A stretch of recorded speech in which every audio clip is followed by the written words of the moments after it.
తల్లిదండ్రులు కావాలనే మీ కలను నెరవేర్చుకోండి హెగ్డే ఫెర్టిలిటీ సెంటర్ ద్వారా ఉచిత మొదటి కన్సల్టేషన్ పొందండి 8807474474.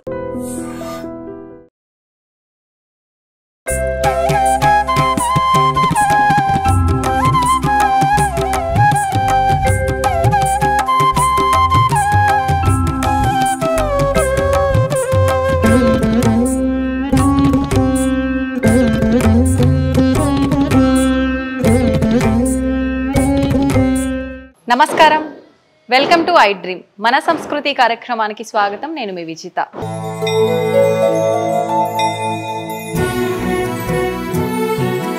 ప్రస్తుతం నేను ఉన్నాను విశాఖపట్నంలోని వెంకోజీపాలెం దగ్గర. ఇక్కడ శ్రీ కోదండరామ సహిత వైభవ వెంకటేశ్వర స్వామి ఆలయం అయితే ఉంది. ఇక్కడ స్వామివారి యొక్క గొప్పతనం ఏంటి అంటే, ప్రతి ఒక్కరము కూడా భగవంతుణ్ణి ఎందుకు ఆరాధిస్తామండి? చాలా వరకు కొంతమంది మనశ్శాంతి కోసం ఆరాధిస్తుంటారు, కొంతమంది కోరికల కోసం ఆరాధిస్తూ ఉంటారు, మరికొంతమంది మాకున్న ఇబ్బందులు తొలగిపోవాలని ఆరాధిస్తుంటారు. అయితే ప్రత్యేకించి ఇక్కడున్న స్వామివారి దగ్గర గనక ముడుపు కట్టి మనం అనుకున్న కోరిక కానీ సంకల్పం కానీ ఏదైనా ఉంటే చెప్పుకుంటే, అది ఆ ముడుపు మనం 7 వారాలు 8 వారాల పాటు ఆ ముడుపు యొక్క విశేషము, అది తీరేలోపే కోరికలు నెరవేరిన వాళ్ళు ఉన్నారు. అసలు నిజంగా ఆ ముడుపు విశిష్టత ఏంటి, ఈ ఆలయ విశిష్టత ఏంటో ఇక్కడ ఉన్న పురోహితులు రామ్ కిషోర్ ఆచార్యులు గారితో మాట్లాడి తెలుసుకునే ప్రయత్నం చేద్దాం. ఇంకెందుకండి ఆలస్యం, స్వామివారి దర్శనం చేసుకొని అనంతరం వారితో మాట్లాడి మరిన్ని విషయాలు తెలుసుకుందాం.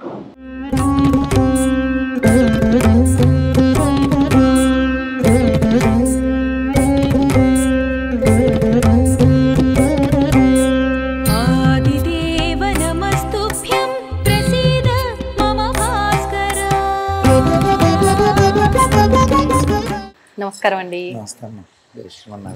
నిజంగా స్వామివారిని చూస్తే చాలా చక్కగా, నాకు ఇందాక నమస్కారం చేసుకుంటుంటే అనిపించింది స్వామివారి నా సైడ్ చూసి నవ్వుతున్నారా అన్నట్టుగా. నిజంగా చాలా నీట్గా స్వామివారి అలంకరణ అదంతా కూడా చాలా చక్కగా చేస్తున్నారు. స్వామివారి పైన మీకున్న భక్తి అనేది అలంకరణలోనే తెలిసిపోతుంది. మామూలుగా అసలు ఆలయం గురించి తెలుసుకోవాలి మేము అనంటే ఏంటండి, ఆలయ విశిష్టత ఏంటి, ఆలయ నిర్మాణం ఎప్పుడు జరిగింది, అదంతా కూడా మా ప్రేక్షకుల కోసం తెలియజేయండి. ఇది వచ్చేటప్పటికే అమ్మ విశాఖపట్నంలో కొత్త వెంకోజీపాలెం. ఇది ఈ కొత్త వెంకోజీపాలెంలో ఉన్న ఆలయం అన్నమాట. అయితే 1995లో రామాలయం ప్రతిష్ట అయింది. ఈ మన స్వామివారి పక్కనే రామాలయం ప్రతిష్ట. సో అప్పటి నుంచి రామాలయం ఉంది. 2022 మే స్వామివారిని ప్రతిష్ఠించడం జరిగింది.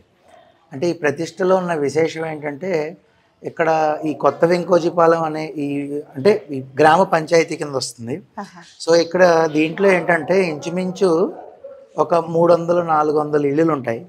వారందరూ కూడా ప్రతి ఒక్కరూ కూడా ప్రతి ఇంటి నుంచి డబ్బులు వేసుకుని స్వామివారిని ప్రతిష్ఠించుకుని 108 డేస్లు, అంటే శంకుస్థాపన చేసిన 108th రోజే స్వామివారి ప్రతిష్ఠ చేశారు. అంటే అనుకోకుండా 108 డేస్ కలిసి వచ్చింది. కాకపోతే అంటే ఇక్కడ వెంకటేశ్వర స్వామి వారి ఆలయం లేదు, కొంచెం దూరంలో ఉన్నాయి, అటు కానీ ఇటు కానీ. అయితే వీరందరూ కూడా ఈ యొక్క గ్రామ పంచాయతీకి ఏంటంటే చాలా ఆలయాలు ఉన్నాయి కానీ స్వామివారు లేరు. సో దానివల్ల ఏంటంటే ప్రతి ఒక్కరూ ఈ యొక్క స్వామివారి యొక్క ప్రతిష్టలో పాల్గొనాలనే ఉద్దేశంతో అందరూ ఇంటింటి నుంచి ప్రతి ఒక్కరూ ఎంత అని లేదు, వాళ్ళు సొంతంగా వేసుకుని శుభ్రంగా స్వామివారిని చాలా సంతోషంగా ప్రతిష్ఠించారు. అప్పుడు ఆ ప్రతిష్ఠ నుంచి స్వామివారు మరియు రాముల వారి యొక్క సేవకుడిగా నేనే అర్చకత్వం వహిస్తున్నాను ఇక్కడ. అప్పటి నుంచి కూడా 2022 మేలో ప్రతిష్ఠ అయిందనమాట. అప్పటి నుంచి కూడా చాలా విశేషమైన పూజలు, అంటే ప్రతి శనివారం ఉదయం విశేషమైన అర్చనలు ఉంటాయి. లోపల స్వామివారు ఉన్నారు కదా, భోగ పెరుమాళ్ళు, ఆ స్వామివారిని బయట పెడతాం. అంటే భక్తులకి ఎలా ఉంటుందంటే వాళ్ళ చేతులతో ముట్టుకుని సంతోషంగా అభిషేకం చేసుకోవాలి. సో అభిషేకం చేసుకుంటారు. దాని తర్వాత మళ్ళీ ఓన్లీ సాటర్డేస్. సో అప్పుడు శుభ్రంగా వాళ్ళు అభిషేకం చేసుకున్న తర్వాత అర్చన చేస్తాం. ప్రతి శనివారం సాయంత్రం 7 అయ్యేసప్పటికల్లా స్వామివారికి విశేషమైన సప్తహారతులు ఇస్తాం. అంటే ఏకహారతి, కుంభహారతి, గరుడ హారతి, నామహారతి, శంఖహారతి, చక్రహారతి, ఇలాగా మొత్తం నక్షత్ర హారతి. ఈ హారతులన్నీ కూడా స్వామివారికి ప్రతి శనివారం నాడు 7 గంటలకి చాలా విశేషంగా ఇస్తాం. అదొకటి చాలా అద్భుతం. అంటే వచ్చిన భక్తులు చూసి చాలా సంతోషిస్తారనమాట ఆ హారతుల్లో స్వామివారిని దర్శనం చూసి. ప్రతి శుద్ధ ఏకాదశికి లోపల మూర్తులు ఉన్నారు కదా, అవునండి. స్వామివారిని బయటకు వేయించేపు చేసి ఈ మండపంలో స్వామివారి కళ్యాణం చేస్తాం ప్రతి ఏకాదశికి. అంటే శుద్ధ ఏకాదశికి పౌర్ణమి ముందు వస్తుంది కదా, నెలలో రెండు ఏకాదశి, అది పౌర్ణమి ముందు వచ్చేది శుద్ధ, ఆ తర్వాత అమావాస్యకు ముందు వచ్చేది బహుళ లేక కృష్ణ ఏకాదశి అంటారు కదా. అప్పుడు స్వామివారిని బయటకు వేయించేపు చేసి ప్రతి నెల కళ్యాణం ఆచరిస్తాం. అంతేకాకుండా ప్రతి మాసానికి వచ్చే పౌర్ణమి రోజు స్వామివారికి చాలా విశేషమైన అభిషేకం చేస్తాం. పౌర్ణమి రోజు ఏంటండి అభిషేకం? నవకలశ స్థపన తిరుమంజన మహోత్సవము అంటారు. అంటే 9 కలశలు ప్రతిష్ఠించి 9 కలశల్లోనూ అష్ట దిక్పాలకులందరినీ ఆహ్వానం చేసి ఒక్కొక్క కలశలో ఒక్కొక్క ద్రవ్యం, అంటే తూర్పున ఇంద్రుడు ఉన్నాడు అనుకోండి, అక్కడ వచ్చేటప్పటికి పాలు, తర్వాత ఆగ్నేయంలో అగ్నిదేవుడికి ఒక కలశ పెట్టి అందులో పెరుగు, ఇలాగా 8 కలశలు వేసి మధ్యలో స్వామివారిని బ్రహ్మదేవుడిని ఆ పెద్ద కలశలో పెట్టి ప్రధాన కలశతో ఒక్కొక్క కలశ తీసుకుని నవకలశ స్థపనం కదా స్వామివారికి అభిషేకం చేస్తాం. ఇప్పుడు ఇది భక్తులు దాంట్లో భాగస్వామ్యం అయ్యే అవకాశం ఉంటుందా? ఎవరైనా వచ్చి, అంటే ఇక్కడ మేము 5 పంచామృతాలకి సరిపడా శుభ్రంగా ఒక గిన్నెలు ఏర్పాటు చేస్తాం, పెద్ద పెద్దది. మేము అంటే మనకు ఆలయం తరపు నుంచి 25 లీటర్ల పాలు, 25 లీటర్ల పెరుగు ఇలా ఇస్తారు. సో అవన్నీ రెడీ చేసుకున్నప్పుడు ఏ భక్తులైనా వచ్చి వారు కూడా వాళ్ళు తెచ్చిన ద్రవ్యాలు ఇందులో కలిపేయచ్చు. మాకు ఇచ్చినా మేమైనా అభిషేకం చేస్తాం. ఇలాగా ప్రతి పౌర్ణమికి స్వామివారికి అభిషేకము, ఆ తర్వాత మళ్ళీ విశేషమైన ఆరాధన. పచ్చకర్పూర నామం ఏదైతే ఉందో ఆ నామం ఆ రోజు ఉదయం తీస్తాం. పౌర్ణమి నాడు ఉదయం స్వామివారికి అంగవస్త్రాలు కడతాం కదా, అంటే ఈ పట్టు వస్త్రాలు తీసేసి అంగవస్త్రం కట్టినప్పుడు తీసేసి గంధం పెడతాం. ఆ తర్వాత అభిషేకము ఆరాధన అయిపోయాక మళ్ళీ ఫ్రెష్గా పచ్చకర్పూర నామం అనేది పెడతాం. అలా ప్రతి నెల కూడా జరుగుతూ ఉంటుంది. ఇలా విశేషమైన కార్యక్రమాలు. అంతేకాకుండా మళ్ళీ మే నెలలో వచ్చేటప్పటికి స్వామివారికి ప్రతిష్ట కదండి, ఆ రోజు వార్షిక మహోత్సవాలు కూడా చాలా విశేషంగా జరుగుతాయి. ఆ రోజున ప్రత్యేకమైన పూజలు ఏమైనా జరుగుతాయి? ప్రత్యేకంగా స్వామివారికి సంవత్సరం తరపున చేయవలసినవి ఏమైనా ఉంటే ఆ హోమాలు ఆచరించడము. అంతేకాకుండా 108 కలశలు అష్టోత్తర కలశ అభిషేకం అనమాట. 108 కలశలు పెట్టి ఆ కలశలో ఇందాక చెప్పిన ద్రవ్యాలన్నీ ఒక్కొక్క భాగంగా విడదీసి వేసి స్వామివారికి అవన్నీ అభిషేకం. ఆ తర్వాత సాయంత్రం చాలా అద్భుతంగా కళ్యాణం, ఈ విశేషమైన కార్యక్రమాలన్నీ జరుగుతాయి. ఓకే, అయితే ప్రత్యేకించి భక్తులు ఆలయానికి వచ్చేది కొంతమంది మనశ్శాంతి కోసం వస్తారు, కొంతమంది ఏదో ఇబ్బందులు ఉన్నాయి తొలగిపోవాలని వస్తారు, కొంతమంది నాకు ఒక కోరిక ఉంది ఆ కోరిక నీతో చెప్పుకుంటే నెరవేరుతుంది స్వామి అని వస్తారు. ప్రత్యేకించి ఒక్కొక్క ఆలయానికి ఒక్కొక్క గుర్తింపు ఉంటుందండి. ఆ స్వామివారి దగ్గరికి వెళ్తే ఈ కోరిక కోరుకుంటే వెంటనే నెరవేరింది అని చెప్పి, లేదు అంటే ఈ ముడుపు కట్టాను నెరవేరింది అని చెప్పి, ఇలా విశేషం ఉంటుంది. అక్కడ అలాంటిది ఇక్కడ ఏదైనా విశేషం ఉందంటారా? అంటే ఈ ఆలయంకి నేను మీతో చెప్పినట్టు ప్రతిష్ఠ అయినప్పుడు నేను ఒక చోట నుంచి ఇక్కడికి రావాలమ్మా, మా స్వామివారి ముందే విన్నవిస్తున్నాను. అయితే అక్కడి నుంచి రావడం చాలా ఇబ్బందికరంగా మారిపోయింది, నన్ను వదలట్లే. అంటే మీరు ఇక్కడ నుంచి వెళ్ళడానికి వీల్లేదండి అని కూర్చున్నారు. అది కాస్త చాలా ఇబ్బందికరం అయిపోయింది నాకు. ఎందుకో ఇక్కడికి రావాలని స్వామి సంకల్పం అనుకోండి. అప్పుడు మొదటిసారి నేను ఇప్పుడు చాలా మందికి నేను ముడుపు కడతాను. సో అదే విధానంగా స్వామివారికి నేను ముడుపు కట్టాను. అంటే మీరే స్వయం కట్టేసి అది కొంచెం చాలా ఇబ్బందికరమైన పరిస్థితి, వివరంగా చెప్పలేను కానీ. కాబట్టి ఎంతంటే ఒక్క 2-3 రోజుల్లో స్వామివారు నాకు, అంటే ఒకటమ్మా ఇందులోను ఇలా కట్టానండి అయిపోయింది లేదంటే అవ్వలేదు అనేది ఎప్పుడు కూడా ఒకటే చెప్తాను, నమ్మకం ఉండాలి, త్రికరణ శుద్ధిగా ఉండాలి. అలాగ నేను ముడుపు కట్టేటప్పటికి నాకు ఆ పని అయ్యింది. 2-3 నెలలు గడిచిన తర్వాత నాకు మనసులో ఒక స్ఫురణ వచ్చింది, ఇది కూడా మన ఊరు వాళ్ళకి చెప్తే ఏమైనా అంటే వారిలో ఉన్న త్రికరణ శుద్ధిని చూసో కర్మ ఫలాల వల్ల పని అవుతుంది కదా అనే ఉద్దేశంతో నేను అప్పటి నుంచి ముడుపు చెప్పడం మొదలైంది. ఈ రోజున అది గురువారం కడితే గురుబలం ఉంటుంది అని మా పెద్దలు చెప్పడంతో ప్రతి గురువారం ఉదయం 8 గంటల నుంచి ముడుపు కడతాం. ఈ రోజున ఏంటంటే వివాహం కాని వాళ్ళకి వివాహం, మొన్న గోదా కళ్యాణం, ధనుర్మాసంలో గోదా కళ్యాణం అయిన వారికి కూడా అంటే వివాహంకి కావాల్సిన ఏంటంటే విశేషంగా గోదా కళ్యాణం చేయించుకుంటాం ధనుర్మాస వ్రతం ఆఖరిలో. సో అది అప్పుడు కూర్చున్న వాళ్ళు, ముడుపు కట్టిన వాళ్ళు, వివాహం దగ్గర నుంచి, తర్వాత అమెరికాలో ఉద్యోగం దగ్గర నుంచి, మొన్న నేను నా దాంట్లో నేను పెట్టడం జరిగింది. అమెరికాలో వారి అమ్మాయి ఉంటుంది. వాళ్ళ తల్లిదండ్రులు ఇక్కడ కట్టారు. ఆ అమ్మాయికి అమెరికా గవర్నమెంట్లో ఉద్యోగం వచ్చింది. అంతేకాకుండా వివాహం చాలా అంటే కొన్ని ఇబ్బందులు కలిగే పరిస్థితుల్లో వివాహం అవ్వడం చాలా ఇబ్బంది. అంగవైకల్యం అనుకోండి, అటువంటి వారికి కూడా వివాహం అయింది. సెంట్రల్ గవర్నమెంట్ రైల్వే జాబ్ వచ్చింది. అంటే ఒకటి అని కాదండి, నాకు అప్పుడు అనిపించింది అనమాట.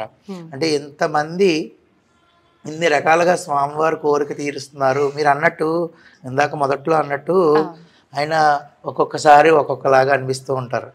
అప్పుడు నాకు అంటే మనం చూసిన అంటే మనసు యొక్క ప్రేరణ ఉంటుంది చూసారా, దాని ప్రకారం ఎప్పుడు చూడు అలా నవ్వుతూనే ఉంటారు. చెప్తుంటారండి భక్తులు వచ్చినప్పుడు, నాకు ఇలా అనిపించింది, చాలా మంది చెప్పారు. ఒక్కొక్కరైతే నాకు స్వామివారి మొహంలో హనుమంతుడు కనబడతారు. అంటే వారి యొక్క భావన అంటే యద్భావం తద్భవతి అన్నట్టు. కాబట్టి ఈ ముడుపులు మీరు చూడొచ్చు, ఇక్కడ ఉంటాయండి. ఇక్కడ నేను మీకు చూపిస్తాను. అయితే ప్రతి గురువారం ఉదయం 8 గంటలకి మనం ఈ యొక్క ముడుపు నేను కడతాను దగ్గరుండి. అంటే మీకు సంకల్పం చెప్పి ముడుపులోని సామాన్లన్నీ మీ చేత వేయించి ఆ యొక్క ముడుపు తీసుకొచ్చి నేను స్వామివారికి మీ కోరిక చెప్తాను. కోరిక గోత్రము పేరు చెప్పి మీ కోరిక స్వామివారికి విన్నవించి ఆయన పాదాల దగ్గర ముడుపు కట్టి భక్తులకి ఇస్తే వాళ్ళు ఏం చేస్తారంటే తల మీద పెట్టుకుని ఒక 7 ప్రదక్షిణాలు చేసి మళ్ళీ నాకు ఇస్తే అలా లోపల స్వామివారి దగ్గర అష్టోత్తర పూజ చేసి మంగళాశాసనాలు చేసి గర్భగుడిలో ఉంచుతాం. మళ్ళీ శనివారం వచ్చినప్పటికీ బయటకి ఇస్తూ ఉంటాం అనమాట. అలాగా 7 వారాలు చేయాలండి.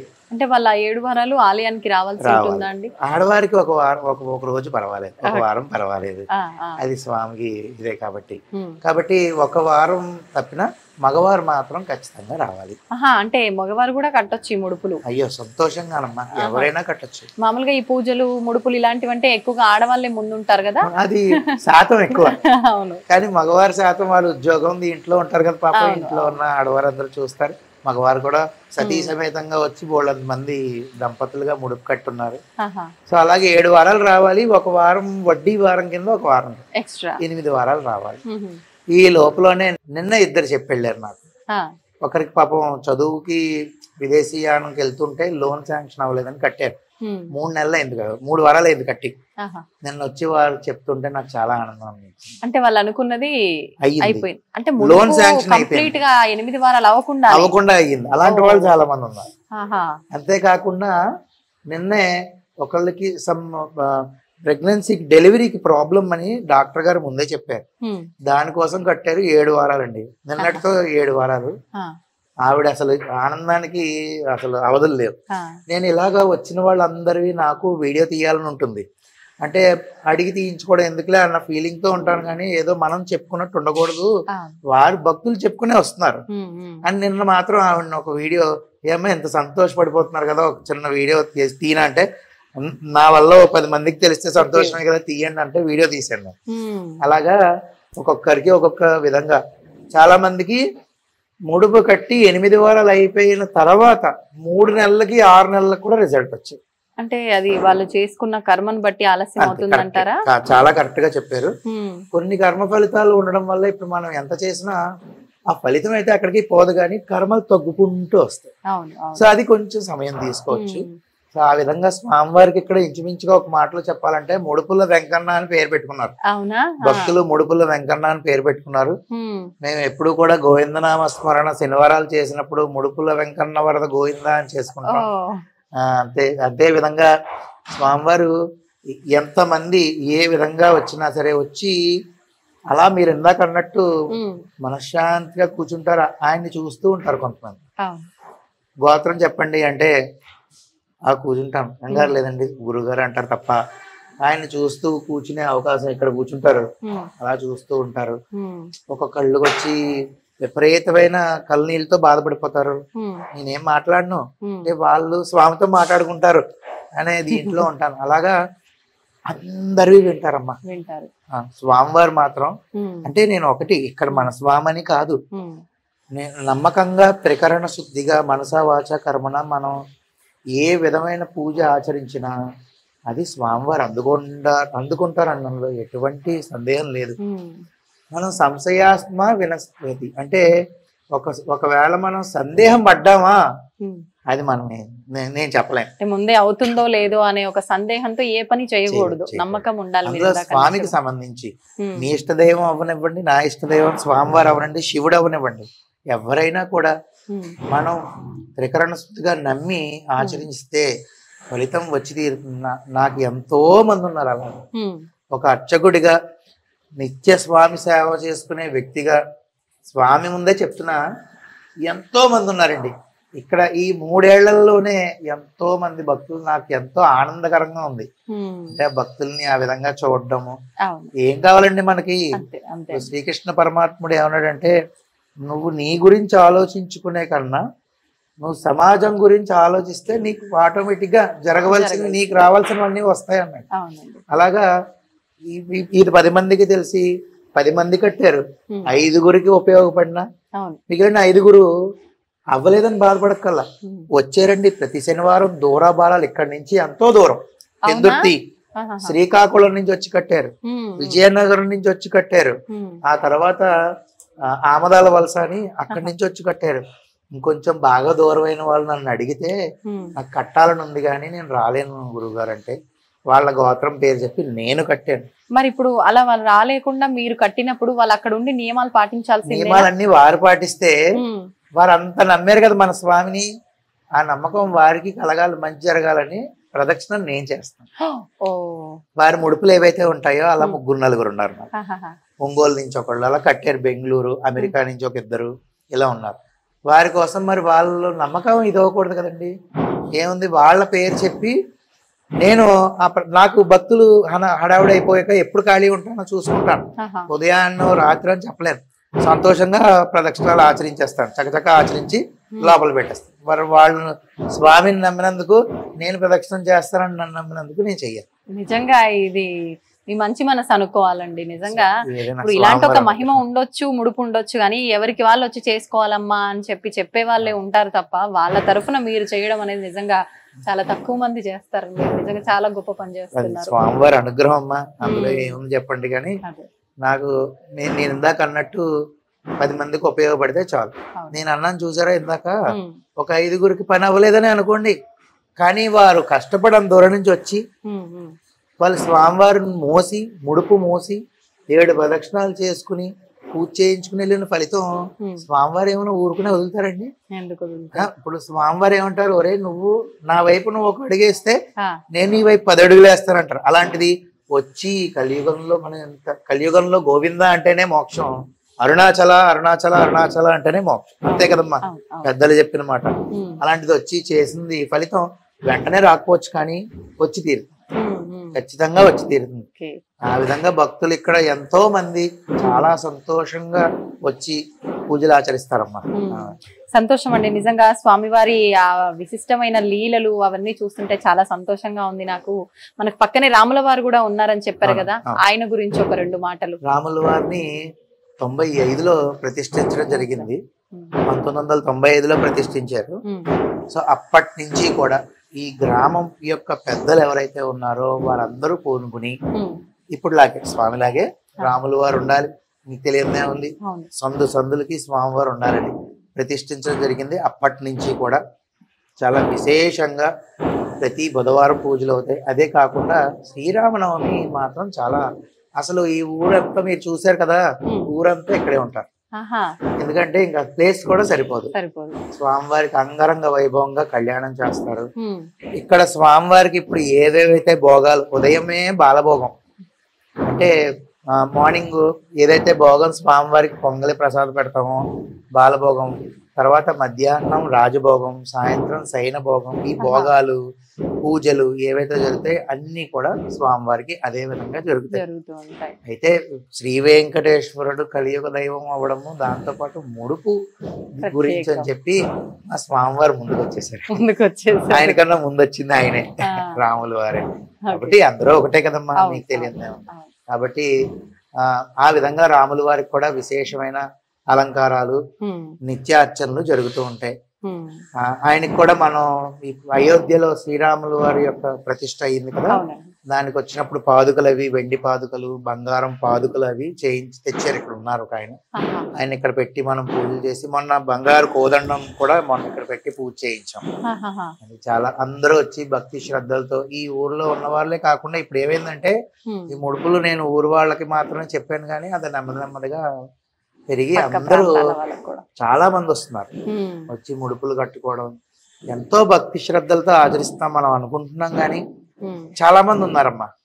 ఎందుకంటే నేను చూస్తాం, కానీ ఈ భక్తుల దగ్గర కూడా కొన్ని తప్పులు ఉంటాయి.